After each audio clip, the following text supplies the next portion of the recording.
Hai semuanya, selamat datang di dunia flora dan fauna. Kali ini kita akan membahas materi persebaran flora dan fauna di Indonesia loh. Yuk simak videonya.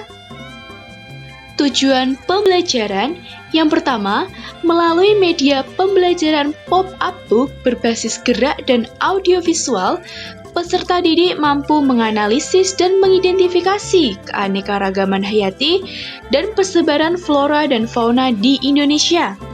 Yang kedua, melalui kegiatan permainan kelompok, peserta didik mampu menunjukkan sikap kerjasama dengan baik. Yang ketiga, melalui permainan kuis, peserta didik mampu mengetahui pemahaman lebih mendalam mengenai persebaran flora dan fauna di Indonesia. Pengertian flora. Flora adalah sebutan untuk seluruh jenis tumbuhan yang tumbuh dan hidup di suatu wilayah, baik tumbuhan liar atau yang dibudidayakan manusia. Selanjutnya, pengertian fauna. Fauna adalah istilah yang digunakan untuk seluruh jenis hewan yang hidup di suatu daerah tertentu, mulai dari hewan darat, laut, hingga udara.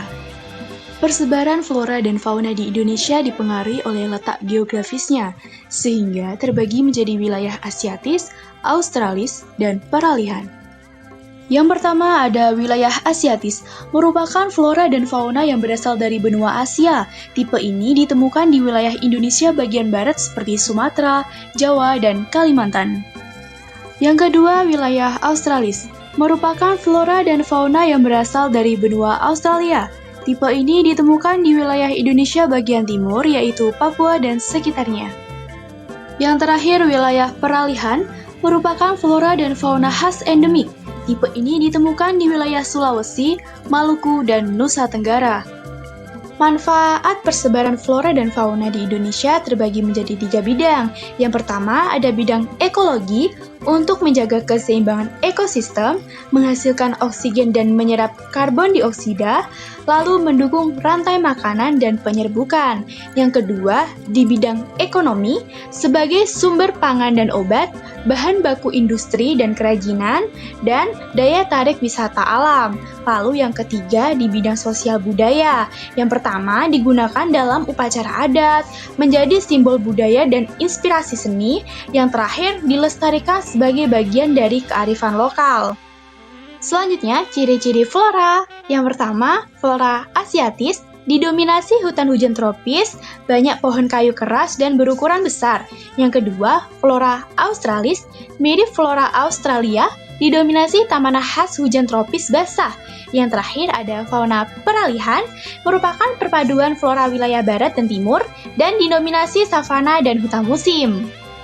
Contoh flora asiatis yaitu ada jati, meranti, bunga rafflesia, bunga kemuning, dan juga kantong semar. Contoh flora australis yang pertama ada pohon sagu, nipah, matoa, anggrek hitam, dan pandan. Flora peralihan contohnya anggrek serat, cengkeh, pala, lontar, dan ebony. Ciri-ciri fauna.